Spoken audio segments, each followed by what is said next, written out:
कहानी एक छोटे लड़के के ये कहने से शुरू होती है कि वह एक जादूगर है, जबकि वह और एक लड़की खेल खेल में लड़ाई कर रहे होते हैं। वह एक मॉन्स्टर की तरह काम करती है जो जादूगरों को खा जाती है। तो वह अपनी लकड़ी की टहनी उठाता है और उसके सिर पर मारता है। वह चिल्लाती है और पूछती है कि उसने उसे असल में क्यों मारा, जबकि वह समझाता है कि मॉन्स्टर जादूगरों से हारने के लिए ही बने हैं। एक बूढ़ा आदमी बच्चों को देखता है और कहता है कि वे आज सुबह कितने जिंदादिल हैं। लड़का उस आदमी को रब्बस के रूप में पहचानता है। फिर वह पूछता है कि जादूगर बनने के लिए क्या जरूरी है, जबकि रब्बी साफ करते हैं कि कोई सिर्फ चाहने से जादूगर नहीं बन सकता।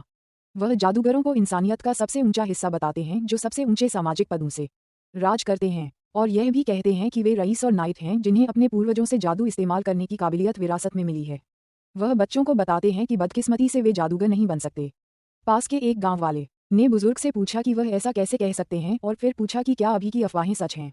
रब्बी ने पूछा कि वह किस बारे में बात कर रहे हैं, और उस आदमी ने बताया कि उसने खबर सुनी है कि एक राक्षस दिखा है। उसने कन्फर्म किया कि रिपोर्ट सच में सच है। उसने बताया कि रॉब नाम का एक आदमी कल रात एंट्रेंस पर इसे देख रहा था, और उसने बताया कि एक जीव ढका हुआ है। घने काले साए में वह एक घर के साइज का तेंदुआ था। वह आदमी को भरोसा दिलाता है कि चिंता मत करो, क्योंकि गांव का मुखिया शहर गया है एक जादूगर से रिक्वेस्ट करने, और उसे यकीन है कि वह जानवर को काबू में करने के लिए एक जादूगर वापस लाएगा। लड़की की माँ इस खबर से राहत महसूस करती है। वह अपनी बेटी से पूछती है कि क्या उसने ये सुना है, और उसे अभी जंगल में न जाने की चेतावनी देती है।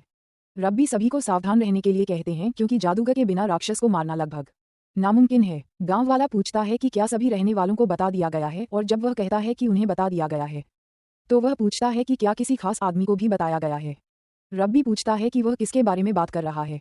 आदमी बताता है कि वह हिसारल पहाड़ी पर चरवाहे की बात कर रहा है। पहाड़ी पर ऊंचे हम ट्रान नाम के एक चरवाहे को देखते हैं। वह आसमान की ओर देखते हुए आराम करता है और सोचता है कि उसकी जिंदगी कितनी बोरिंग हो गई है। वह एक ही दिन में एक ही नज़ारा बार बार देखने के बारे में सोचता है। वह सोचता है कि क्या वह आखिरकार बोलना भूल जाएगा। रब्बी आता है और उसे बेचारा बिगलैल कहता है। वह कहता है कि सूरज अभी डूबा भी नहीं है और वह पहले से ही आराम कर रहा है, जबकि टैन उसे हटने के लिए कहता है क्योंकि वह सूरज की रोशनी रोक रहा है। रब्बी चिल्लाता है कि उसमें तमीज़ की कमी है और पूछता है कि क्या वह अभी भी किसी पुरानी घटना की नाराज़गी पाल रहा है। टैन पूछता है कि क्या वह उस समय की बात कर रहा है जब उसकी माँ की मौत हो गई थी और बूढ़े आदमी ने चुपचाप भीड़ों को साझी प्रॉपर्टी में बदलने की कोशिश की थी। रब्बी जवाब में बस अपना गला साफ करता है। ट्रान कहता है कि अगर उसका यही मतलब है तो हाँ, ये कहते हुए कि वह अपनी माँ की विरासत को बांटने के लिए इतना दिलदार नहीं है, और यह कहते हुए कि वे इतने करीब नहीं हैं कि उनसे प्यार भरा बर्ताव किया जा सके। फिर उसे जाने के लिए कहता है।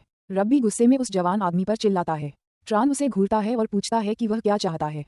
वह उसे बताता है कि एक राक्षस दिखाई दिया है, जिसकी वजह से चरवाहा उसके बारे में पूछ रहा है। रब्बी बताते हैं कि यह एक तेंदुआ है जो घर के आकार का है और रॉब को मिला है। ट्रान मानता है कि यह स्थिति एक गंभीर समस्या है, जबकि रेबस ने देखा कि सबसे ज्यादा टारगेट होने के बावजूद वह डरा हुआ भी नहीं है। वह उससे सावधान रहने को कहता है क्योंकि गांव का मुखिया एक जादूगर से रिक्वेस्ट करने गया था। वह कहता है कि वह सिर्फ इसलिए आया था क्योंकि उसे उसकी चिंता थी, लेकिन ट्रान को लगता है कि बूढ़ा आदमी ज्यादा ईमानदार नहीं है। वह कहता है कि वह आदमी असल में भीड़ों के बारे में परेशान था, उसकी नहीं। जैसे ही रेबस फिर से चिल्लाने की तैयारी करता है, ट्रान उससे कहता है कि अगर वह बोलना बंद कर दे तो दफा हो जाए, क्योंकि उसकी सांसों से सड़ांध जैसी बदबू आ रही है। बूढ़ा आदमी दूर चला जाता है।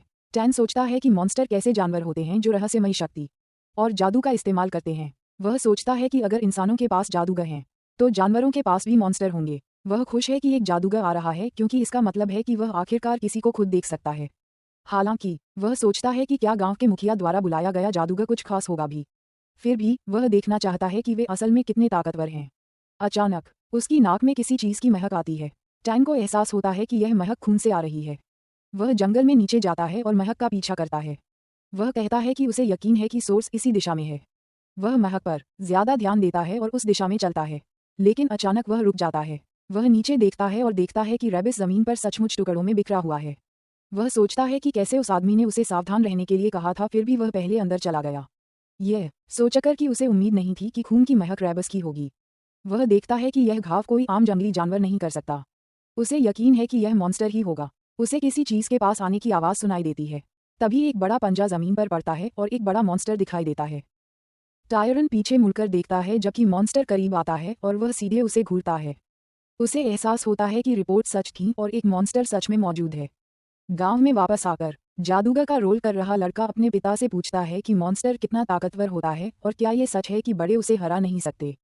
उसके पिता कहते हैं कि वे बहुत ज्यादा ताकतवर हैं, और समझाते हैं कि अगर आम बड़े लोग उस पर हमला करेंगे तो वे उनकी हड्डियां भी इकट्ठा नहीं कर पाएंगे। बच्चा पूछता है कि अगर वे उसे हरा नहीं पाए तो उनके गांव का क्या होगा। वह लड़के से कहता है कि चिंता मत करो क्योंकि गांव का मुखिया जानवर को हराने के लिए एक जादूगर लाएगा। लड़का पूछता है कि क्या जादूगर मॉन्स्टर से हार जाएगा।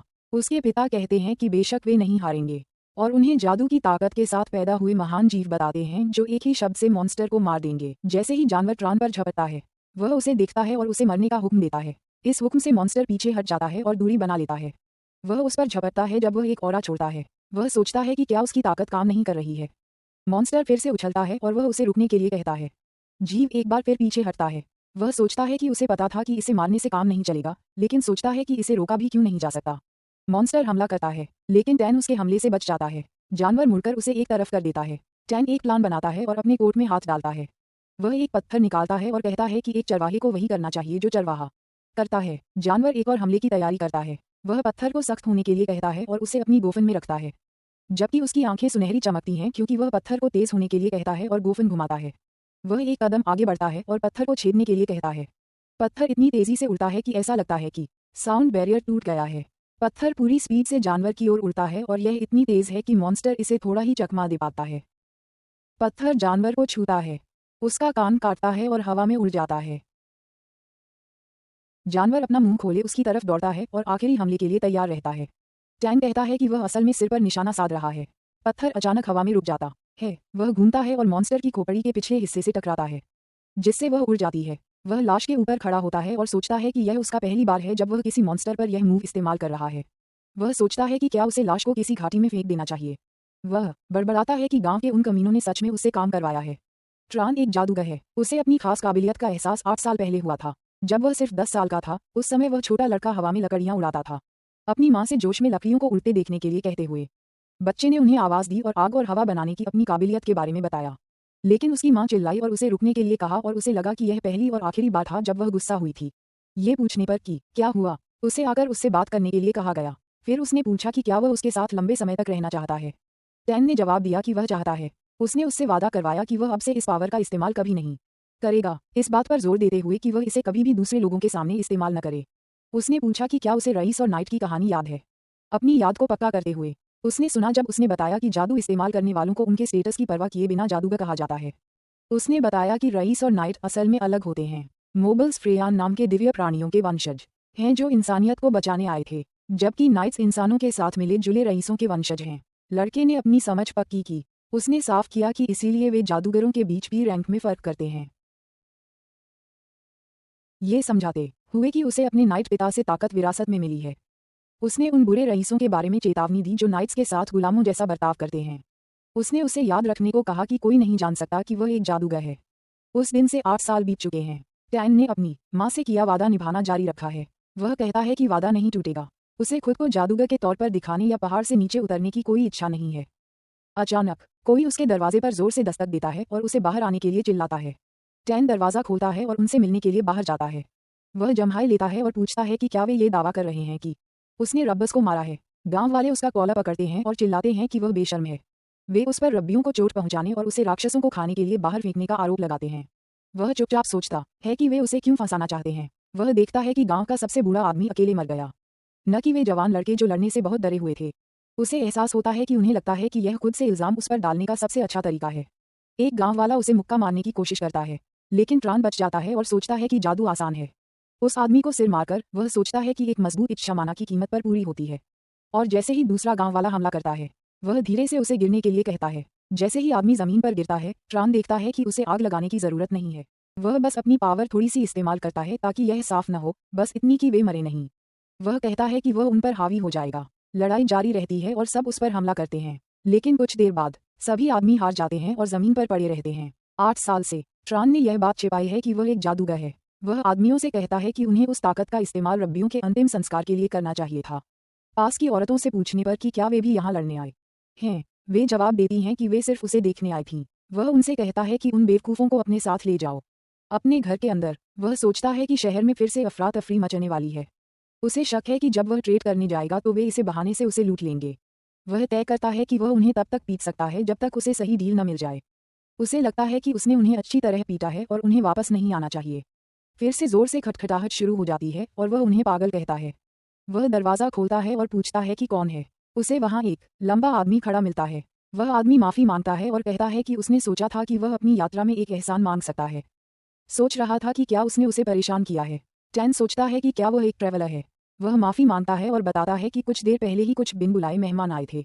ये सोचते हुए कि उसकी माँ ने उसे मैनर्स सिखाए थे, वह सोचता है कि क्या ये सही था। उसे अजीब लग रहा था क्योंकि उसने इस शहर में लोगों से कभी अच्छे से बात नहीं की थी। वह इस नींद से भरे पुराने शहर में एक ट्रैवलर को तलवार लिए देखता है। वह आदमी से कहता है कि अगर वह सराय ढूंढ रहा है तो उसे कहीं और देखना चाहिए, लेकिन यात्री के पेट में जोर से गुड़गुड़ाहट होती है। टैन आह भरता है और उसे अंदर आने को कहता है। वह खाना बनाता है और बताता है कि वह अमीर नहीं है, इसलिए उनके पास ज्यादा कुछ नहीं है। आदमी इसे दावत कहता है और बताता है कि ट्रान शायद कभी शहर के बाहर किसी से नहीं मिला होगा। ट्रान कहता है कि यह सही है। वह बताता है कि वह इसी पहाड़ी पर पैदा हुआ और पला बड़ा है और इतने समय से एक चरवाहे के तौर पर रहा है। वह बताता है कि इस छोटे से शहर में टूरिस्ट का आना बहुत कम होता है। वह आदमी उसे देखता है और उसे ये दिलचस्प लगता है। वह कहता है कि जो चरवाहे के तौर पर बड़ा हुआ है उसे अच्छे तरीके आते हैं। वह आदमी मानता है कि उसके माता पिता ने उसे अच्छी शिक्षा दी है। टैन बताता है कि उसने अपनी माँ से सीखा, लेकिन कुछ साल पहले एक बीमारी की वजह से उसकी मौत हो गई। वह आदमी कहता है कि उसने एक गर्व करने वाला बेटा पाला है और वह जरूर स्वर्ग में एक महल में देवताओं के बीच है। वह एक बार फिर लड़के को धन्यवाद देता है, जबकि ट्रान कहता है कि वह वैसे ही जीता है जैसे उसकी माँ ने उसे सिखाया था। वह पूछता है कि वह आदमी इस देहाती शहर में इतनी दूर क्यों आया है और वह आदमी बताता है कि उससे एक एहसान मांगा गया था। ट्रान पूछता है कि किस तरह का एहसान, तो यात्री कहता है कि वे एक राक्षस प्यूमा की देखभाल करने के लिए किसी को ढूंढ रहे थे। वह कहता है कि वह एक जादूगर है। ट्रान को एहसास होता है कि वह वही जादूगर होगा जिसके बारे में गांव के बड़े ने बात की थी और वह आदमी कहता है कि यह सही है। वह पूछता है कि क्या वह अब एक सवाल पूछ सकता है और ट्रान कहता है हाँ। आदमी बताता है कि उसे इस इलाके में एक मॉन्स्टर का एहसास हो रहा है, लेकिन वह उसे देख नहीं पा रहा है। उसे यह अजीब लगता है कि टैन को उस बड़े आदमी और मॉन्स्टर के बारे में पता है, फिर भी वह शांत है। वह कहता है कि अगर मॉन्स्टर किसी इंसान को अपना शिकार बनाता तो वह वही होता। वह पूछता है कि क्या टैन डरा हुआ है। वह कहता है कि एक चरवाहे के हिसाब से टैन बहुत बहादुर लगता है। वह टैन से पूछता है कि वह असल में कौन है। टैन को याद है कि उसने अपनी माँ से पूछा था कि कोई क्यों नहीं जान सकता कि वह एक जादूगर है। उसने समझाया कि यह बुरे अमीर लोगों की वजह से है, अमीर लोगों की तुलना चरवाहों से और नाइट्स की तुलना अमीर लोगों के पाले हुए कुत्तों से करते हुए। उसने चेतावनी दी कि वे उसके साथ प्यार से पेश आ सकते हैं, लेकिन वे उसे बेच सकते हैं या उसकी बलि दे सकते हैं। उसने उससे कहा कि वह उसके लिए ऐसी जिंदगी नहीं चाहती और पूछा कि क्या वह उसके साथ रहना चाहता है, जिस पर उसने हाँ कहा। उसने उसे याद रखने के लिए कहा कि कोई नहीं जान सकता कि वह एक जादूगर है और चेतावनी दी कि अगर दूसरे जादूगरों को पता चल गया तो वे उन्हें अलग कर देंगे और वे उसे किसी भी समय अपना चरवाहा कुत्ता बना लेंगे। उसने उससे कहा कि जादूगर के तौर पर पकड़े जाने से बचने के लिए उसे आखिरकार लोगों को मारना पड़ सकता है। टैन मन ही मन सोचता है कि शायद यही हालत हो गई है, जबकि बूढ़ा आदमी पूछता है कि क्या वह पूछताछ का जवाब नहीं दे पा रहा है।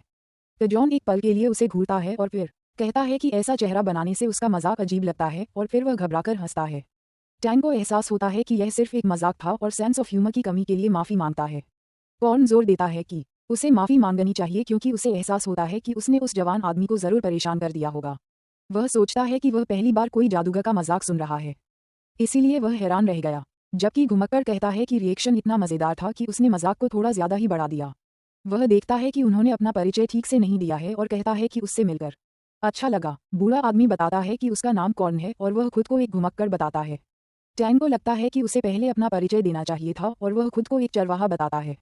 वह कहता है कि वह इस साल 18 साल का हो जाएगा, जिस पर कुवान जवाब देता है कि वह 75 का हो जाएगा। टैन को लगता है कि कॉर्न अपनी उम्र के हिसाब से बहुत अच्छा दिखता है। सिर हिलाते हुए कहता है कि वह बिल्कुल भी बूढ़ा नहीं दिखता, जबकि कॉर्न बताता है कि जादूगर आम लोगों की तुलना में बहुत धीरे धीरे बूढ़े होते हैं और काफी लंबी जिंदगी जीते हैं। ट्रान पूछता है कि वह आखिर घुमक्कड़ कैसे बना और वह आदमी बताता है कि 60 साल तक अरब परिवार की सेवा करने के बाद वह आखिरकार चला गया। वह कहते हैं कि अपने आखिरी सालों में वह बिना घर बसाए एक जगह से दूसरी जगह घूमना चाहते थे, और ट्रान इस आइडिया को रोमांटिक कहते हैं। जैसे जैसे वे दोनों अपनी बिना किसी परेशानी के बातचीत जारी रखते हैं, टैन सोचते हैं कि इस तरह के अच्छे इंसान के साथ बातचीत करना कुछ ऐसा है जिसके बारे में उन्होंने कभी नहीं सोचा था कि यह इतना मजेदार होगा। वे तब तक बातें करते रहते हैं जब तक सूरज क्षितिज पर उगना शुरू नहीं हो जाता। जॉन को एहसास होता है कि उसे ध्यान ही नहीं था कि वह कितना समय बर्बाद कर रहा था। जैसे रोशनी बढ़ती है, वह अरेबियन सिल्वर का एक सिक्का देता है, ये समझाते हुए कि यह सबसे शुद्ध सिल्वर सिक्का है और खाने से भी ज्यादा कीमती है। ट्रान शुक्रगुजार होकर पेमेंट ले लेता है और उस आदमी के लिए एक आसान शिकार की कामना करता है, जबकि कॉर्न उससे कहता है कि वह ऐसा बर्ताव करना बंद करे जैसे वे एक दूसरे को फिर कभी नहीं देखेंगे। बाद में दिन में जब भेड़ों के चरने का समय होता है तो ट्रान खेत में जाता है। वह जानवरों को इकट्ठा होने का आदेश देता है, जिससे वे उसे देखते हैं और उसकी तरफ चलने लगते हैं। वह इस बात पर सोचता है कि यह पहली बार था जब वह किसी दूसरे जादूगर से मिला था और सोचता है कि उसे इतनी सहज बातचीत किए हुए कितना समय हो गया है। ट्रान ने देखा कि उस आदमी की बातों में जो सहजता और मजाक था, वह किसी भी बड़े से कहीं ज्यादा था जिससे वह कभी मिला था। उसे याद है कि वह आदमी एक भेड़िए के साथ भी लौटा था। टैन हमेशा सोचता था कि नाइट्स बस बिना इमोशन वाले शिकारी कुत्ते होते हैं जिन्हें घमंडी अमीर लोग इस्तेमाल करते हैं। वह सोचता है कि वह उस आदमी को कैसे बताए कि हिसारल हिल पर अब कोई मॉन्स्टर नहीं है। इस बीच कॉर्न जंगल से गुजरता है और देखता है कि आसपास का माहौल अजीब लग रहा है। उसे लड़ाई के निशान दिखते हैं, लेकिन उसे कहीं भी मॉन्स्टर की मौजूदगी महसूस नहीं होती। वह ऊपर देखता है और स्लिंग से निकला पत्थर एक पेड़ में गहराई में धंसा हुआ पाता है, ये सोचकर कि क्या मॉन्स्टर का पहले ही शिकार हो चुका था और दुनिया में ऐसा किसने किया होगा। वह सोचता है कि क्या गांव के मुखिया ने किसी और जादूगर को हायर किया होगा, लेकिन उसे राहत मिलती है कि किसी ने सब कुछ सुरक्षित कर दिया है। अचानक उसे कुछ महसूस होता है और वह मुड़कर देखता है कि मॉन्स्टर उसका चेहरा फाड़कर उसकी ओर आ रहा है। वह एक खून जमा देने वाली चीख निकालता है और कॉर्न उसे मॉन्स्टर का रेत पहचान लेता है, क्योंकि मॉन्स्टर उस पर हमला करता है और वह हमले से बचने के लिए पीछे की ओर कूद जाता है। वह जानता है कि मरे हुए मॉन्स्टर की लाश से माना को सोखने या फैलाने में नाकाम रहने पर वह रेत बन जाता है। और उन्होंने कहा कि मॉन्स्टर्स का शिकार करने वाला जादूगर ये बेसिक बात जरूर जानता होगा। हवा में ऊंची छलांग लगाते हुए वह इस नतीजे पर पहुंचता है कि जानवर को मारने वाला पक्का कोई जादूगर था, और वह पूछता है कि उन्होंने उसे रेत बनने के लिए क्यों छोड़ दिया या उन्हें बस नतीजे के बारे में पता नहीं था। वह सोचता है कि एक नया योद्धा जिसे बेसिक बातें नहीं पता, वह कभी भी इस तरह के मॉन्स्टर को नहीं मार सकता। वह सोचता है कि क्या उनका कोई और इरादा था। बिजली से बने धनुष को पीछे खींचकर वह एक जादुई तीर आगे बढ़ाता है। जैसे ही वह मॉन्स्टर के शरीर के संपर्क में आता है, जादू बस खत्म हो जाता है। कजॉन पूछता है कि क्या मॉन्स्टर का मैना उसके मुकाबले बहुत ज्यादा मजबूत है। अचानक मॉन्स्टर जमीन में गायब हो जाता है। वह सोचता है कि क्या वह जादू का मुकाबला जादू से करने की कोशिश कर रहा है और सोचता है कि वह कहाँ चला गया। वह जीव उसकी अपनी परछाई से दिखने लगता है और उसके ऊपर मंडराता है। वह नीचे झूलता है और उसके हाथ पर वार करता है, जिससे टक्कर से खून बहने लगता है। कजॉन को एहसास होता है कि यह ऐसा लेवल नहीं है जिससे कोई आम नाइट लड़ाई में लड़ सके, और सिर हिलाकर कहता है कि कोई भी मौका पाने के लिए कम से कम एक लोअर रैंक का नोबल होना चाहिए। मॉन्स्टर कॉर्न को पीछे की ओर धकेल देता है जब वह एक दूर के गांव में इस लेवल के भूत से टकराने के बारे में सोचता है, और उसे लगता है कि आप सच में कभी नहीं जान सकते कि जिंदगी आपके सामने क्या लाएगी। जानवर अपना रूप बदलता रहता है और भी ज्यादा अजीब और डरावना रूप ले लेता है। कॉर्न को लगता है कि वह बस यहीं तक जा सकता है, लेकिन वह आज्ञाकारी होकर मरने से मना कर देता है। वह कसम खाता है कि अगर वह मर भी गया तो वह मॉन्स्टर को अपने साथ ले जाएगा। वह आखिरी कोशिश के लिए अपना सारा माना अपने हाथ में इकट्ठा करने और जैसे ही वह उस पर झपटेगा, सीधे उस जीव को चाकू मारने का प्लान बनाता है। जैसे ही मॉन्स्टर और कॉर्न एक दूसरे पर हमला करते हैं, जंगल से कोई चमकती हुई चीज उड़ती हुई निकलती है। यह एक पत्थर था जो मॉन्स्टर को जोर से लगा था। कॉर्न हैरान रह जाता है जब वह जीव को जमीन पर गिरते हुए देखता है। टैन पास आता है और पूछता है कि क्या कॉर्न ठीक है। कॉर्न कहता है कि चरवाहे का मजाक भी काफी चौंकाने वाला है, लेकिन वह उसे देखकर हैरान है। उसे एहसास होता है कि लड़का एक जादूगर है और पूछता है कि उसने उसे सच क्यों नहीं बताया। टैन चुप रहता है, इसलिए कॉर्न सवाल बदलने का फैसला करता है और पूछता है कि उसने उसकी मदद क्यों की। सिर हिलाते हुए कहता है कि लड़का बस चला जा सकता था और उसे मरने दे सकता था। टैन कहता है कि यह आसान है क्योंकि उसे याद है कि वह रात उसके लिए एक मरा हुआ भेड़िया लेकर आई थी। उसे याद है कि उसने पूछा था कि वह आदमी एक मामूली एहसान के लिए इतनी दूर क्यों गया। जब टैन आगे कहता है तो कजॉन सोचता है कि वह किस बारे में बात कर रहा है। वह देखता है कि अपने हुनर से वह आदमी और आराम से बहुत ज्यादा पैसे कमा सकता था। कॉर्न गांव वालों को बेचारे लोग कहता है और टैन पूछता है कि उसका क्या मतलब है। वह बताता है कि वे सीमा पर रहते हैं और बिना किसी बेसिक सुरक्षा के डर से कांपते हैं, जबकि टैन कहता है कि यह उस आदमी की गलती नहीं है। वह मानता है कि हर जादूगर ऐसा नहीं सोचता क्योंकि हर किसी का जीने का अपना तरीका होता है। टैन मुस्कुराता है और उसे ठीक यही बताता है, जबकि मॉन्स्टर दूसरे हमले के लिए उठता है। क्योरन उसे ध्यान से सुनने के लिए कहता है क्योंकि यह वह लेवल नहीं है जिसे वे संभाल सकते हैं। वह चेतावनी देता है कि यह एक ऐसा मॉन्स्टर है जिससे वे तब तक नहीं लड़ सकते जब तक वे कम से कम एक रईस न हो, और वह टैन से कहता है कि वह तुरंत गांव के मुखिया को बताए और सभी को निकालने में मदद करे। वह मॉन्स्टर को यहीं रोकने की कसम खाता है। कॉर्न मानता है कि उसने बड़ी बड़ी बातें की, लेकिन उसे नहीं पता कि वह असल में कब तक टिक पाएगा। लेकिन टैन उसे बताता है कि यह ठीक है क्योंकि कॉर्न पूछता है कि वह क्या कह रहा है। टैन उसे बताता है कि अगर उसने अभी जो हमला किया है वह कामयाब हो गया तो सब ठीक हो जाएगा, जबकि कॉर्न पूछता है कि वह किस बारे में बात कर रहा है। सोच रहा है कि क्या वह हमला उसकी पूरी ताकत नहीं थी, और उसे लगता है कि पहाड़ों में छिपा एक युवा नाइट उस रेत का शिकार नहीं कर सकता जिससे रईस भी निपटते हैं। कॉर्न ने पहले यही सोचा था, लेकिन उसे एहसास होता है कि वह जो देख रहा है वह सिर्फ एक गांव में बना एक छोटा सा कनेक्शन नहीं है। मोर यह एक युवा नाइट की बेपरवाह बहादुरी है जो अमीरों से भाग गया था। उसकी आंखों के सामने का सीन एक ऐसे जादूगर की शुरुआत हो सकती है जो दुनिया को उल्टा कर देगा। टैन कहता है कि वह भी जानना चाहता था कि उसकी असल में लिमिट क्या है। जैसे ही टैन मॉन्स्टर के सामने खड़ा होता है, वह कहता है कि वह उसकी लिमिट टेस्ट करना चाहता है। जॉन कहता है कि वह लड़के को अकेले इसका सामना नहीं करने देगा। चेतावनी देता है कि उसके शानदार टैलेंट के बावजूद ये दुश्मन इतना खतरनाक है कि वे साथ न आएं। जैसे ही मॉन्स्टर उस पर हमला करने की कोशिश करता है, अचानक हुए हमले से वह उड़ जाता है। हॉर्न को एहसास होता है कि वह सिर्फ एक रुकावट बनेगा क्योंकि वह उस पिछले हमले पर रिएक्ट भी नहीं कर सका था। वह मानता है कि इस समय वह अपने साथी की कोई मदद नहीं करता है। वह तय करता है कि उसका अभी का रोल युवा चरवाहे के टैलेंट को सच में खिलने में मदद करना है। इस बीच टैन जानवर पर लगातार हमले करते हुए मजबूती से खड़ा रहता है। हालांकि उसे एहसास होता है कि हालात उतने अच्छे नहीं हैं जितना लग रहे हैं क्योंकि उसके फिजिकल हमलों का कोई असर नहीं हो रहा है। कॉर्न चिल्लाता है कि सिर्फ फिजिकल हमलों से एक रेत को मारना नामुमकिन है। टैन पूछता है कि वह उस जीव को कैसे मारेगा और कॉर्न उसे आग या बिजली इस्तेमाल करने का निर्देश देता है। आग दिखने पर लड़के की आंखें चमकने लगती हैं। फिर भी ये बस मॉन्स्टर से टकराकर वापस लौट जाती है, जिससे उसे पता चलता है कि यह काम नहीं कर रही है। कॉर्न ये देखकर हैरान रह जाता है कि ट्रान यह नहीं समझता कि किसी दूसरे जीव पर जादू करने के लिए सही कारण कार्य संबंध बनाना एक बुनियादी जरूरत है। वह सोचता है कि क्या लड़के में बुनियादी कॉमन सेंस की कमी है। उसे अब एहसास होता है कि ट्रान ने ही असली मॉन्स्टर को मारा था और उसे रेत बनने दिया था। इससे वह इस नतीजे पर पहुंचता है कि ट्रान ने अपनी पूरी जिंदगी में कभी भी माना को सोखने की कोशिश नहीं की है। वह ट्रान से कहता है कि वह सिर्फ आग न जलाए बल्कि लौ बनाए और फिर उसे टारगेट पर चलाए। फिर भी वह ये देखकर हैरान रह जाता है कि लड़का पहले से ही कितना ताकतवर है। ट्रान अपना बैलेंस बनाता है और अपने हाथ में आग भरना शुरू करता है। जॉन सोचता है कि आग बनाना एक जादूगर के लिए मुश्किल नहीं है, लेकिन उसे कंट्रोल करने के लिए अलग ट्रेनिंग की जरूरत होती है।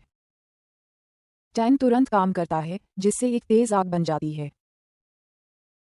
वह मॉन्स्टर पर आग फेंकने से पहले आगे बढ़ता है।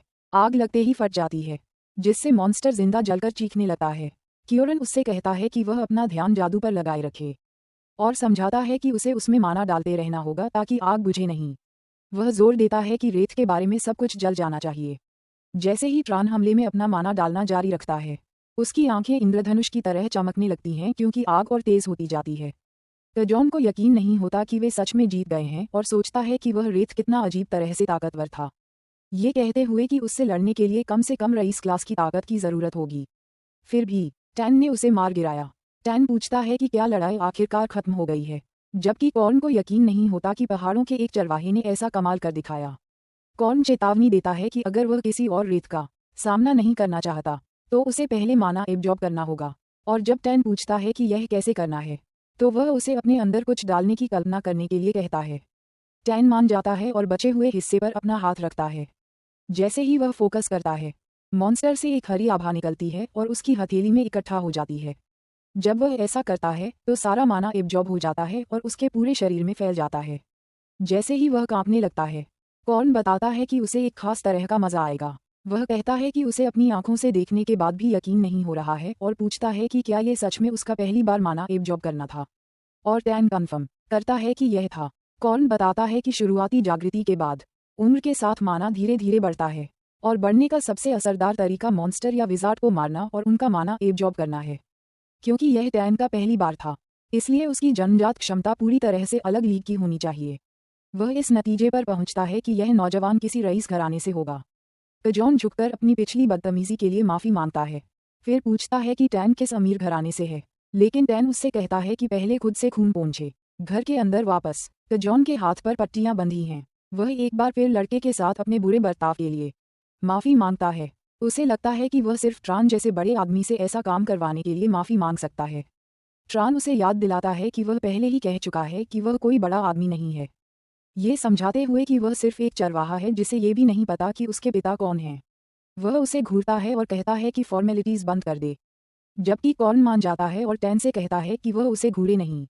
लेकिन वह आदमी सोचता है कि एक ताकतवर जादूगर चरवाहा क्यों बनेगा, ये समझाते हुए कि उसका मतलब उसे नीचा दिखाना नहीं है। लेकिन ये रोल उसे सूट नहीं करता। टैन बताता है कि यह उसकी माँ की रिक्वेस्ट थी जिसे उसने मरने तक निभाया, और कॉर्न और एक्सप्लेनेशन मांगता है। और टैन बताता है कि पहाड़ों के नीचे अमीर लोग कैसे रहते हैं। वह बताता है कि अगर उसकी विजार्ड आइडेंटिटी सामने आ गई तो वे उसे सिर्फ इस्तेमाल करेंगे और फिर फेंक देंगे। जबकि कॉर्न देखता है कि उसकी माँ बहुत समझदार थी। टैन हैरान है क्योंकि उसे उम्मीद थी कि वह इसे ओवर प्रोटेक्टिव पेरेंटिंग कहेगा।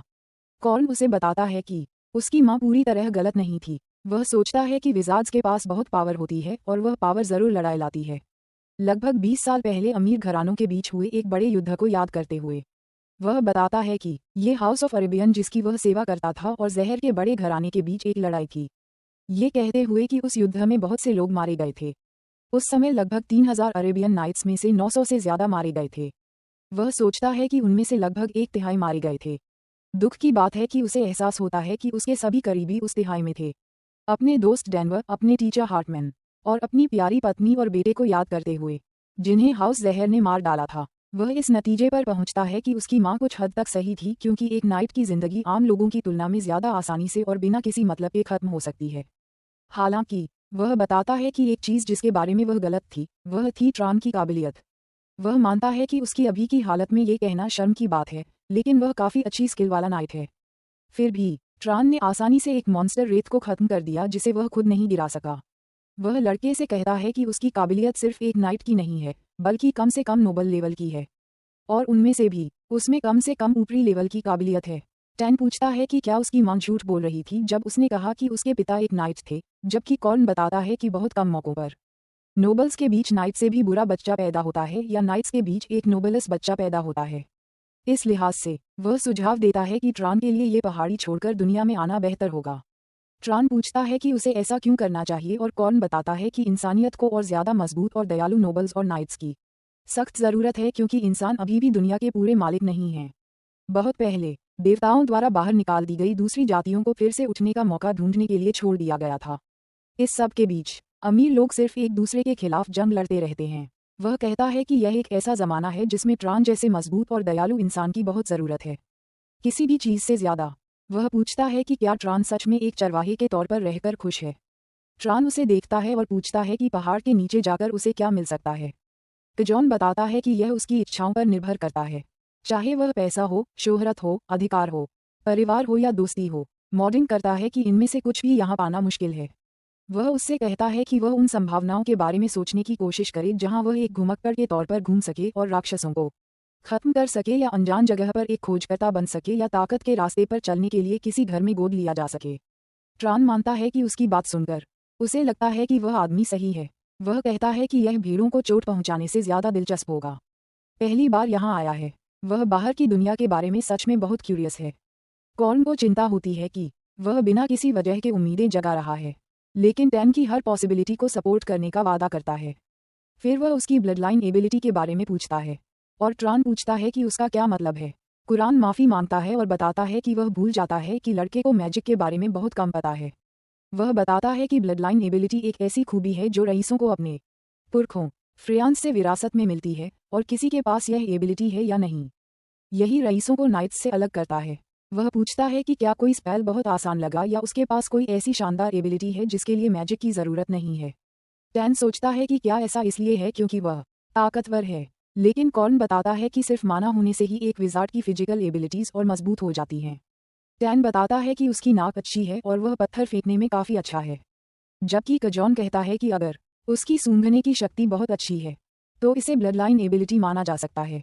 कॉर्न बताता है कि थ्रोन वेपन्स में स्किल्ड होना हाउस अरेबियन की एक खूबी है, हालांकि यह काफी आम है। वह टैन को समझाते रहने के लिए कहता है।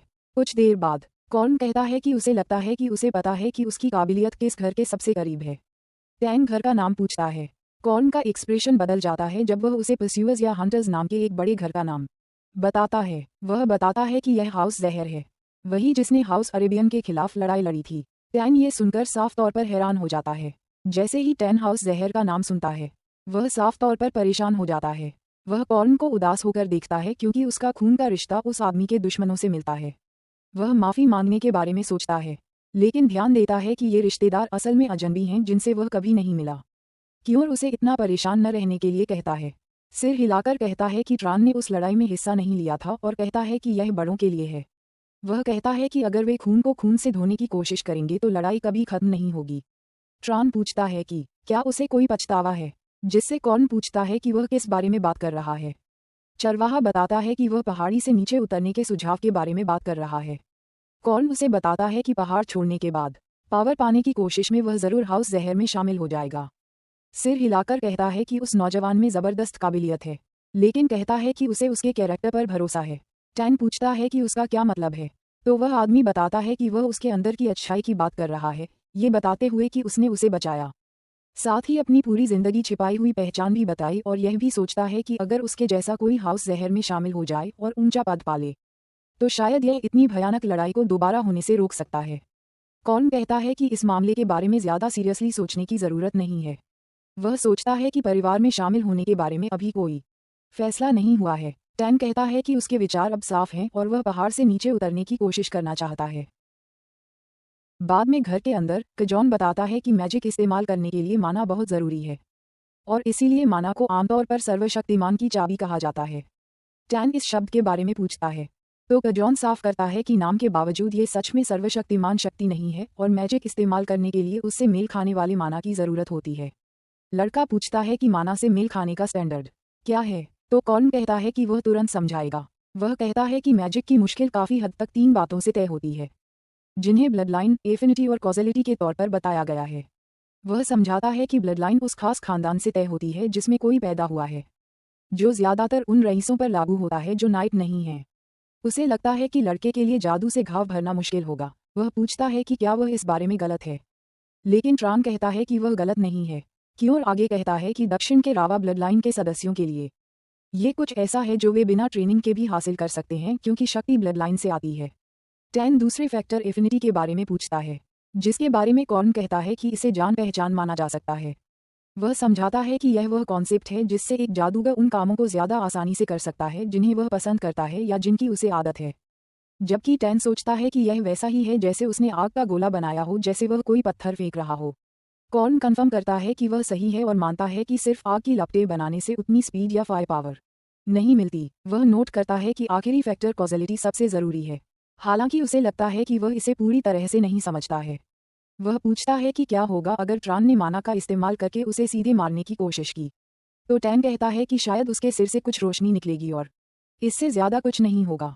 क्योर कहता है कि कॉजेलिटी की कमी से ठीक यही घटना होती है। वह समझाता है कि यह तब लागू होता है जब मनचाहे नतीजे के लिए कोई सही वजह न हो या जब जो हासिल करना हो वह बहुत मुश्किल हो। टैन सोचता है कि उसे लगता है कि वह थोड़ा बहुत समझता है कि कॉजेलिटी क्या है। वह नोट करता है कि क्यूर को मारने के लिए मौत की चाहत में माना खर्च करने के बजाय उसे मौत का कारण बताना होगा, जैसे आग बनाना और चलाना, जो सीधे आग जलाने से ज्यादा नेचुरल है। कजॉन उसे ठीक यही बताता है कि ट्रान एक मेज के बजाय एक स्कॉलर हो सकता था।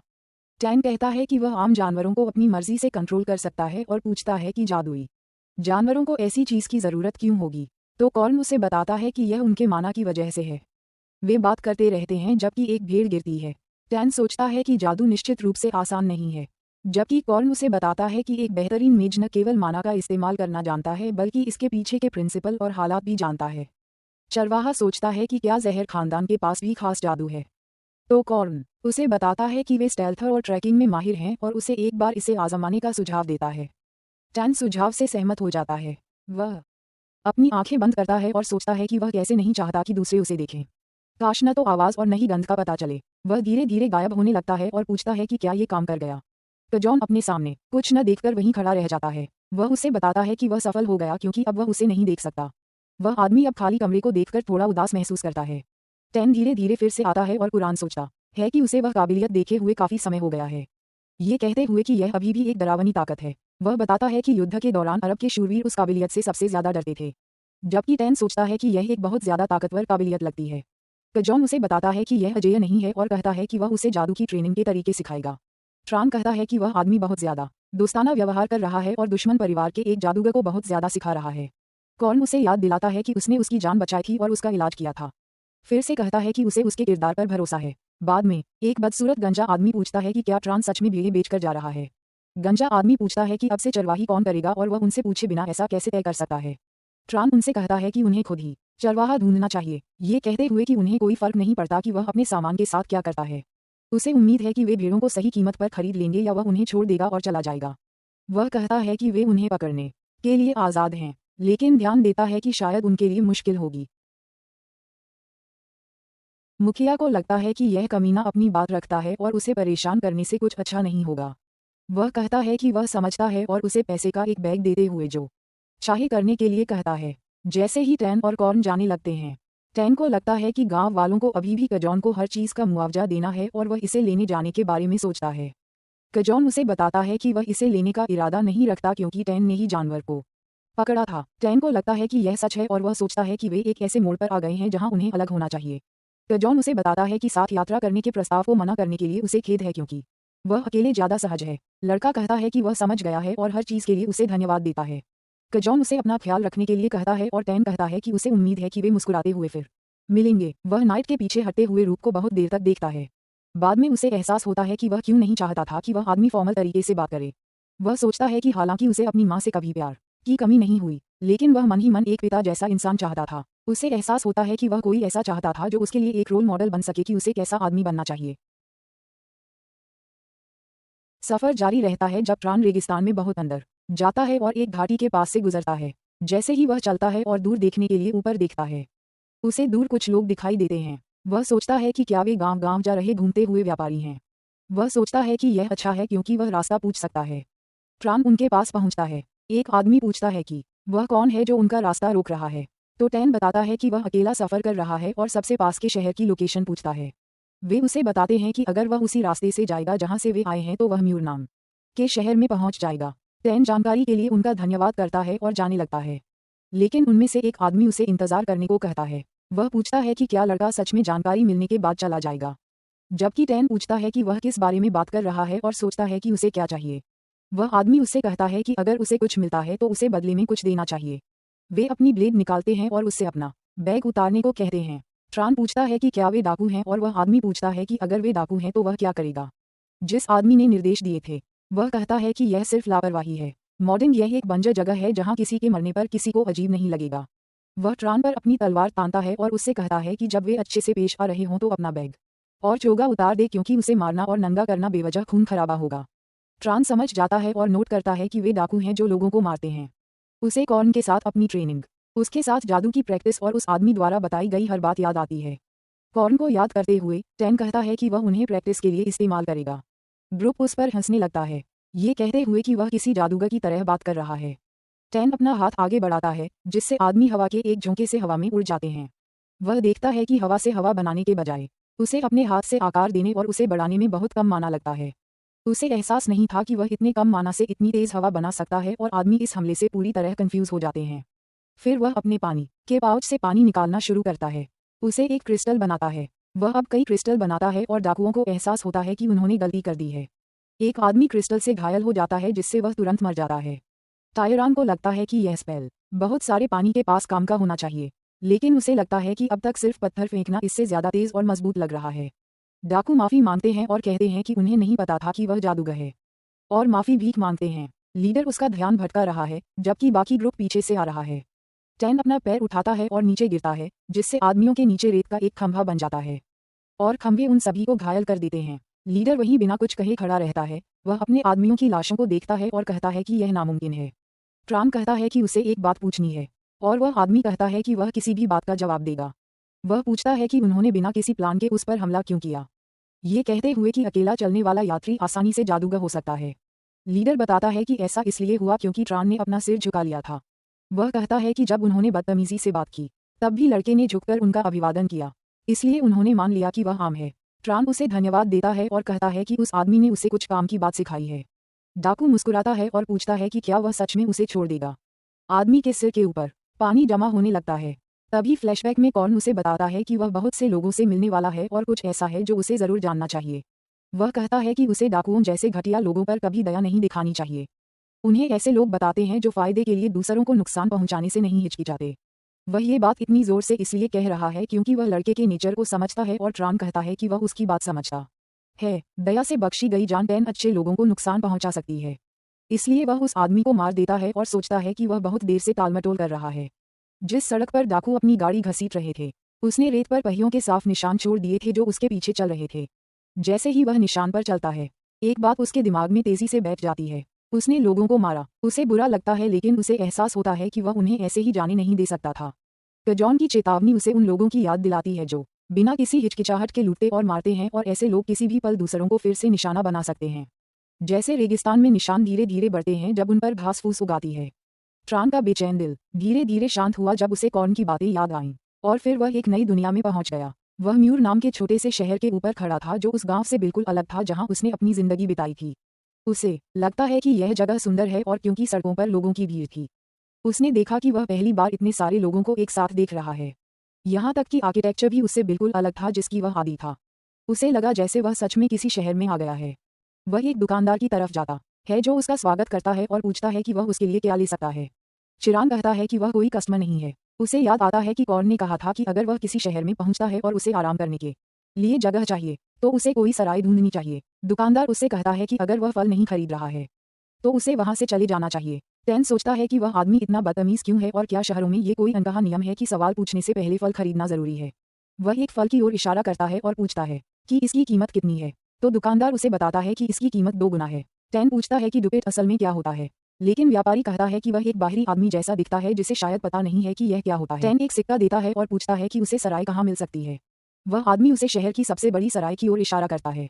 जब वह पहुंचता है तो लीना नाम की एक स्टाफ मेंबर उसका स्वागत करती है। वह उसे बताती है कि वह एक हैंडसम मेहमान है और वह पूछता है कि एक रात का कितना खर्चा आएगा और वह कहती है कि 16 रुपये हैं। वह कहता है कि वह रुकेगा, लेकिन ये भी कहता है कि उसका एक और सवाल है। वह पूछता है कि क्या आसपास कोई मॉन्स्टर है जिसके सिर पर इनाम है, लेकिन लीना हैरान है कि वह मॉन्स्टर के बारे में पूछ रहा है। वह सोचता है कि मॉन्स्टर्स का माना एब्जॉर्ब करने के लिए उन्हें मारना होगा और कॉर्न को याद आता है कि उसने कहा था कि मॉन्स्टर्स का शिकार करने से भी पैसे मिलेंगे। वह पूछता है कि वह उसके सवाल का जवाब क्यों नहीं दे रही है। लीना कहती है कि इस दुनिया में मुफ्त जैसी कोई चीज़ नहीं है। आखिरकार वह उससे एक ड्रिंक खरीदने को कहती है और उसे सिटी हॉल जाने के लिए कहती है। वह पूछता है कि वह जगह क्या है। वह पूछती है कि क्या उसे सच में नहीं पता और कहती है कि वह ज़रूर गांव का होगा। वह बताती है कि सिटी हॉल वह जगह है जहां अलग अलग पब्लिक काम होते हैं और वहां काम करने वाले अधिकारी शहर के मालिक के यहाँ काम करते हैं। वह कहती है कि शायद ये बंद हो गया है क्योंकि सूरज ढल चुका है, लेकिन अगर वह मॉन्स्टर का इनाम ढूंढना चाहता है तो कल वहां जाने का सुझाव देती है। वह पूछती है कि क्या वह भी मॉन्स्टर हंटर है, तो टैन पूछता है कि मॉन्स्टर हंटर क्या होता है। वह बताती है कि लोग कहते हैं कि अगर कोई आम इंसान मॉन्स्टर का शिकार करता है तो वह जादूगर बन जाता है, और वह पूछती है कि क्या वह भी जादूगर बनने की कोशिश कर रहा है।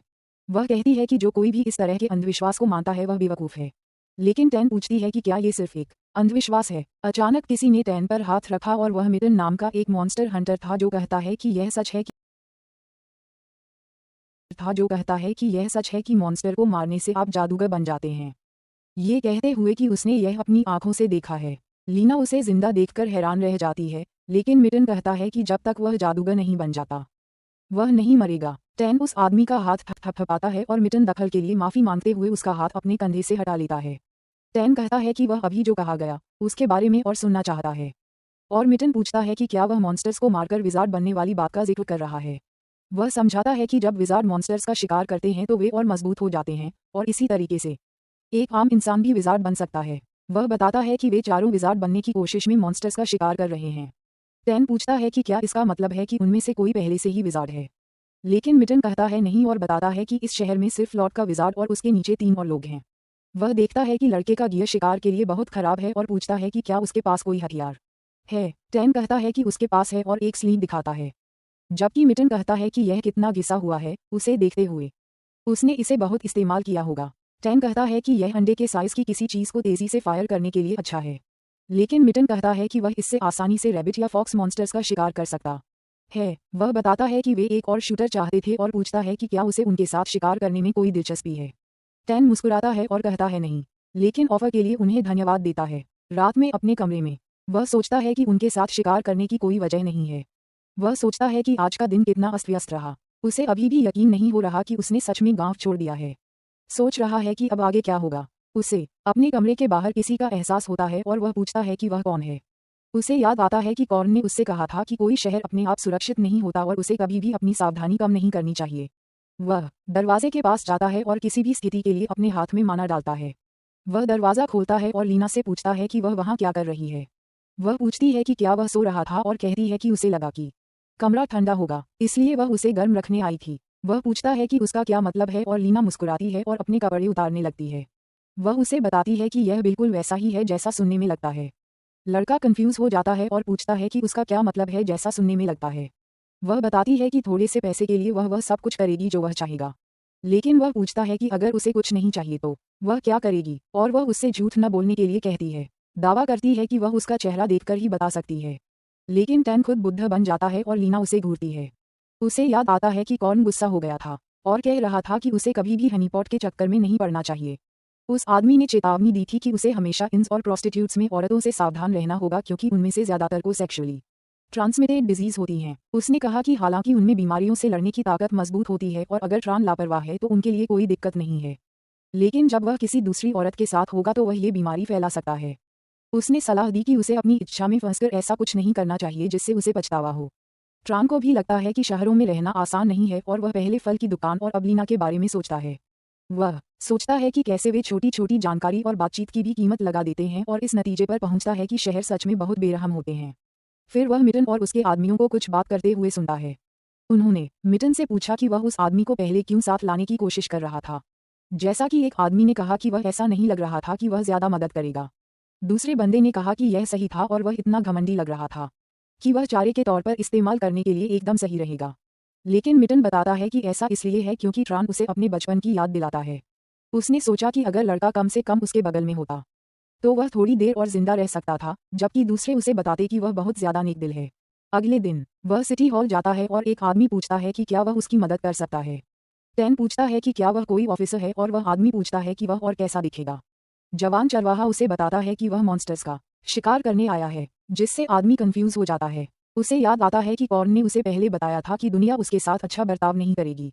वह इसके बारे में उल्टा सोचता है, सिर हिलाते हुए कहता है कि दुनिया के अच्छा होने की कोई वजह नहीं है और उसे सलाह दी गई थी कि अगर वह चाहता है कि लोग उसके साथ अच्छा बर्ताव करें तो तरीका आसान है, उसे बताना होगा कि वह एक जादूगर है और आम लोग अपना सिर झुका लेंगे। अधिकारी उसे एक कागज देता है और कहता है कि वह इसे अपने साथ नहीं ले जा सकता। वह उसे देखने और फिर वापस देने का निर्देश देता है। टैन पूछता है कि क्या यह एक कौवा राक्षस है और आदमी पूछता है कि क्या ये बिल्ली या कुछ और जैसा दिखता है। वह समझाता है कि यह असंभव है, लेकिन अगर वह एक राक्षस को मारता है तो उसे इसे शहर में लाना होगा।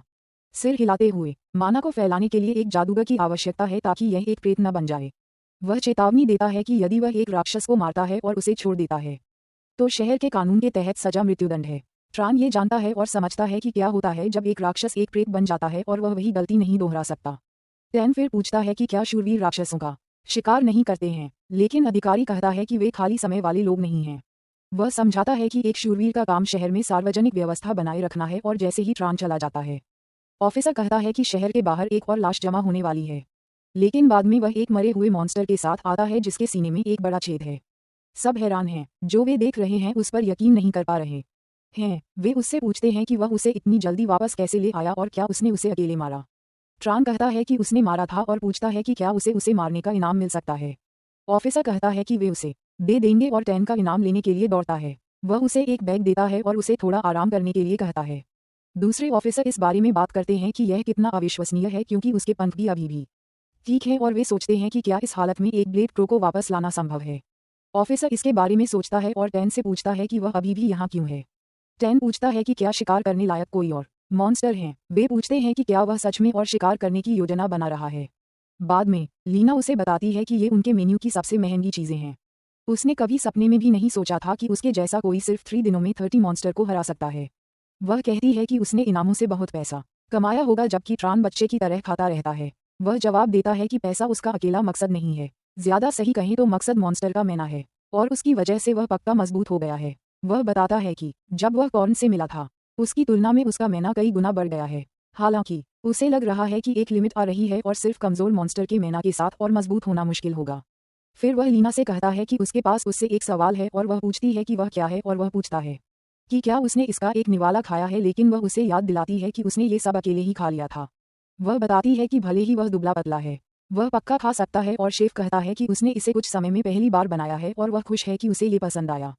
टैन कहता है कि यह बहुत स्वादिष्ट था और जैसे ही वह जाने के लिए उठता है मिट्टन का एक आदमी उसका कोट पकड़ लेता है। वह पूछता है कि क्या वह सच में इतनी स्वादिष्ट चीज अकेले खा रहा है। वे उसका मजाक उड़ाते हैं और कहते हैं कि उन्होंने सुना है कि उसने बहुत पैसा कमाया है और उसे अपने पार्टनर्स को कुछ चैरिटी देनी चाहिए। ट्रान उसके चेहरे पर मारता है और वह आदमी पीछे की ओर लड़खड़ा जाता है। ट्रान पूछता है कि क्या उसे और चैरिटी चाहिए। दूसरा आदमी गुस्सा हो जाता है और उस पर हमला करता है, लेकिन टैन बच जाता है और उसके चेहरे पर भी मारता है, जबकि एक आदमी कुर्सी लेकर उसकी ओर दौड़ता है और हमला करता है, लेकिन टैन उसे रोक लेता है। ट्रान अपना हाथ उठाता है और उस आदमी के माथे पर मारता है। लीना घबरा जाती है और चिल्लाती है, उनसे कहती है कि सराय में लड़ना बंद करो। बाद में मिट्टन माफी मांगता है और कहता है कि उसने उन्हें अच्छी तरह डांटा था। वह वादा करता है कि ऐसा दोबारा कभी नहीं होगा और बताता है कि हाल ही में उनके पास पैसे की तंगी रही है। वह कहता है कि जब उन्होंने उसे देखा तो उन्हें जलन हुई और बाकी दोनों से माफी मांगने को कहता है और वे दोनों सॉरी कहते हैं। ट्रान पूछता है कि क्या उनके लिए चीजें इतनी मुश्किल हैं और मिट्टन कहता है कि वे बस लिमिटेड हो गए हैं। उसे नहीं लगता कि वे कमरे का चार्ज दे पाएंगे, लेकिन वह कहता है कि यह उनकी प्रॉब्लम है। फिर ट्रान पैसों का एक बैग निकालता है और उसे लेने के लिए कहता है। मिट्टन पूछता है क्यों, और टैन बताता है कि यह उसकी पहले दिखाई गई मेहरबानी का बदला है। उसे याद है कि उसने कहा था कि वह परेशान था और उसे साथ लाने की कोशिश की थी। मिट्टन पूछता है कि उसे इसके बारे में कैसे पता चला, जबकि टैन कहता है कि फ्री जैसी कोई चीज़ नहीं होती और उसे बदले में कुछ जानकारी चाहिए। मिट्टन हंसता है और कहता है कि जानकारी ही वह चीज़ है जिसमें वह सबसे अच्छा है और वह ट्रान को वह सब कुछ बताएगा जो वह जानता है। बाद में शहर के बाहर टैन उसे देखता है और सोचता है कि यह इस शहर में उसका आखिरी शिकार हो सकता है। वह देखता है कि मिट्टन ने उसे अगले शिकार के बारे में जानकारी दी है, इसलिए अब उसके वहां जाने का समय आ गया है। वह सोचता है कि उसकी उम्मीद से कहीं ज्यादा काम की जानकारी थी और मिट्टन एक बहुत अच्छा इंसान है। उसे लगता है कि मिट्टन कॉर्न जितना अनुभवी नहीं है। फिर उसे कुछ महसूस होता है और वह गंध पहचान लेता है। वह उस दिशा में भागने लगता है, ये जानते हुए कि क्या हो रहा है, लेकिन उम्मीद करता है कि उसका अंदाजा गलत हो। उसे एक पेड़ पर निशान दिखते हैं। वह देखता है कि एक आदमी के सीने पर कट लगा है और खून बह रहा है। ट्रान पहचान जाता है कि वह मिडेन के ग्रुप से है। फिर वह देखता है और मिडेन की लाश और उसके दिए सिक्के खून से सने जमीन पर पड़े देखता है। ट्रान बस सोचता है कि उसके साथ क्या हुआ। टैन मिडेन और एक आदमी को देखता है जो अभी भी मुश्किल से जिंदा है। वह आदमी बोलने की कोशिश करता है लेकिन खरगोश शब्द बोल पाता है। ट्रान कंफ्यूज हो जाता है और खरगोश पूछता है, लेकिन मरता हुआ आदमी आखिरकार कह पाता है कि यह एक खरगोश मॉन्स्टर है। टैन दूसरी तरफ देखता है और देखता है कि मॉन्स्टर अभी भी एक और आदमी को खा रहा है। मॉन्स्टर भी उसे देखता है और अपनी लाल चमकती आंखों से ट्रान को घूरता है। टैन खड़ा था जब मॉन्स्टर उस पर बहुत तेजी से हमला किया, लेकिन वह हमले से बच गया और मॉन्स्टर पेड़ से टकरा गया, जिससे वह तुरंत खत्म हो गया। ट्रान को यकीन नहीं हो रहा था कि यह इतनी तेज है और वह लगभग इससे टकरा ही गया था। वह अपनी स्लीव घुमाता है और फायर करने से पहले उसे ऊपर उठाता है। जैसे ही चट्टान हवा में ऊपर उठती है, वह 3 हिस्सों में बंट जाती है और वे सभी मॉन्स्टर की ओर बढ़ते हैं, लेकिन मॉन्स्टर आसानी से उन सभी को खत्म कर देता है। टैन देखता है कि यह जीव थ्रोन वेपन टेक्निक से बचने का आदी है। जानवर खुद को तैयार करता है और एक बार फिर उसकी ओर दौड़ता है। वह हैरान रह जाता है जब टैन उसके सामने से पूरी तरह गायब हो जाता है।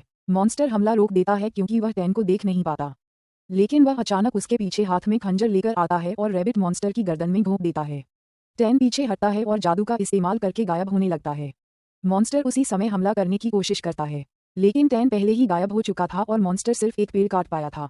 रैबिट मॉन्स्टर पागल हो जाता है और हर उस पेड़ को काटना शुरू कर देता है जिसे वह देख सकता है। कुछ समय बाद वह थककर रुक जाता है और जोर से चिल्लाता है। जैसे जैसे मॉन्स्टर का और खून बहता है, वह आखिरकार मर जाता है और जमीन पर गिर जाता है क्योंकि ट्रान उसे सक्सेसफुली रेज बेट से मार डालता है। फिर वह अपनी इनविजिबिलिटी वापस लेता है और मॉन्स्टर की लाश के पास जाता है। वह अपना हाथ जानवर की तरफ बढ़ाता है और उसका माना सोखना शुरू कर देता है। वह देखता है कि अब उसे जो माना मिल रहा है वह अलग है। ये दिखाता है कि यह उस तेंदुए मॉन्स्टर से ज्यादा है जिससे वह पहली बार मिला था। वह आदमी जो अभी भी मुश्किल से जिंदा है यकीन नहीं कर पा रहा है कि ट्रान एक जादूगर है। ट्रान कंफर्म करता है कि वह है, और वह आदमी पूछता है कि वह अपनी पहचान क्यों छिपा रहा है। लेकिन ट्रान पूछता है कि क्या उन चारों में से किसी के पास कोई सामान है जो वह उनके परिवारों को दे सके, और वह आदमी रोने लगता है, ये कहते हुए कि उसका कोई परिवार नहीं है। जब वह अफसोस से मिडेन को देखता है तो टैन को याद आता है कि मिडेन ने उसे पास के एक बड़े शहर ओरम के बारे में बताया था, जहां लाइब्रेरी नाम की एक जगह है। टैन पूछता है कि लाइब्रेरी क्या होती है, और मिडेन बताता है कि उसमें हजारों किताबें हैं। फिर वह ट्रान को बताता है कि जिस समय उसने किताबें शब्द कहा था वह पूरी तरह से इंटरेस्टेड लग रहा था। तो टैन पूछता है कि क्या उसने सच में, और मिडेन बताता है कि उसने सुना है कि लाइब्रेरी में कोई भी नहीं जा सकता। ट्रान पूछता है कि वह अंदर कैसे जा सकता है, और मिडेन उसे बताता है कि जाहिर है सिर्फ जादूगरों को ही अंदर जाने की इजाजत है। ट्रान कहता है कि वह समझ गया है और उसने फैसला कर लिया है। मिडेन पूछता है कि वह किस बारे में बात कर रहा है, और ट्रान कहता है कि वह उस बड़े शहर जा रहा है जिसका उसने जिक्र किया था। कैसे टैन उन्हें दफनाने के बाद उनकी कब्रों पर खड़ा होता है, वह उन्हें वहां खुशियां देता है और चला जाता है। कुछ देर बाद ट्रान लाइन में खड़ा है। वह लगभग शर्मिंदा है कि वह म्यूर के छोटे से शहर को देखकर हैरान रह गया। अब जब वह बड़े शहर ओरम के सामने खड़ा है तो वह सिर्फ अपने साइज के आधार पर बता सकता है कि यह कितना बड़ा शहर है। उसने नहीं सोचा था कि इतने सारे लोग शहर में घुसने की कोशिश करेंगे। वह गार्ड्स को देखता है और सोचता है कि क्या वे क्रिमिनल्स को स्कैन कर रहे हैं, जैसा कि एक बड़े शहर से उम्मीद की जाती है। इसका सिस्टम ज्यादा पुराना है। गार्ड्स उसे रुकने के लिए कहते हैं और टेन पूछता है कि क्या गड़बड़ है। वे उसे बताते हैं कि उसे अंदर नहीं आने दिया जा सकता क्योंकि उसके कपड़े बिल्कुल गंदे हैं, और उससे कहते हैं कि उसे कम से कम खुद को साफ कर लेना चाहिए। बाद में वह शहर में घुसता है और एक बड़े टावर के सामने खड़ा हो जाता है। वह सोचता है कि यह वही लाइब्रेरी होगी जिसके बारे में मिडेन ने बात की थी। उसे लगता है कि यह बहुत ज़्यादा है और इसे जादू से बनाया गया होगा। वह एंट्रेंस तक जाता है और कहता है कि वह अंदर जाने की कोशिश कर रहा है। गार्ड उसे बताते हैं कि सिर्फ जादूगरों को ही अंदर जाने की इजाज़त है। वह उन्हें बताता है कि वह एक जादूगर है, लेकिन एक गार्ड गुस्सा हो जाता है और पूछता है कि क्या लड़का जादूगर बनने के लिए मरना चाहता है। वह कहता है कि उसके जैसा बच्चा जादूगर नहीं हो सकता, लेकिन गार्ड उसके हाथ में माना भरने की कोशिश करता है। तभी ट्रान को कजॉन की बातें याद आती हैं, जिसने उसे बताया था कि जादूगर एक दूसरे का माना महसूस करके एक दूसरे को पहचान सकते हैं और बता सकते हैं कि कोई उनसे ज़्यादा ताकतवर है या नहीं। ट्रान इसका फायदा उठाने का फैसला करता है और बहुत सारा माना छोड़ देता है। गार्ड ताकत महसूस करके डर जाता है और फर्श पर गिर जाता है। उसे एहसास होता है कि यह कोई आम जादूगर नहीं है और कम से कम नोबल क्लास या उससे भी ऊपर का है। वह अपना नाम चिल्लाता है और बताता है कि वह केन्या है, विल्टास हाउस का एक नाइट, और सोचता है कि टैन किस हाउस से है। टैन पूछता है कि क्या उसे अंदर आने के लिए उसे अपना घर बताना होगा, और वह आदमी कहता है नहीं। हालांकि लाइब्रेरी इस्तेमाल करने के लिए उसे वुल्टास के मास्टर से परमिशन चाहिए, और जब टैन पूछता है कि इसका क्या मतलब है, तो गार्ड कहता है कि वह उसके लिए हाउस वॉल्ट से कॉन्टैक्ट करेगा। बाद में टैन आह भरता है और सोचता है कि उसे लगा था कि यह एक आसान प्रोसेस होगा। हालांकि मैड्स अब उसे बाथ हाउस के अंदर साफ कर रही हैं, और वह हैरान है कि यह कैसे हुआ। वह उन्हें रुकने के लिए कहता है और पूछता है कि क्या उसे खुद को धोने में कोई प्रॉब्लम है। वे समझाती हैं कि अगर वे किसी खास गेस्ट की ठीक से देखभाल नहीं करती हैं तो उन्हें सज़ा मिलेगी। वह उनसे कहता है कि वे जो चाहें करें और वे उसके लिए उसे थैंक यू बोलते हैं। बाद में मैड्स में से एक कहती है कि वह कमाल का है। उसे तुरंत एहसास होता है कि उसने क्या कहा और वह अपना मुंह ढक लेती है। वह पूछता है कि क्या उसके चेहरे पर कुछ है। मेड कहती है कि वह बस इसलिए खो गई क्योंकि वह कितना हैंडसम है और माफ़ी मांगती है। वह उससे कहता है कि माफ़ करने जैसी कोई बात नहीं है, लेकिन नौकरानियां उससे कहती हैं कि वह उनसे इतनी आसानी से बात करना बंद करे।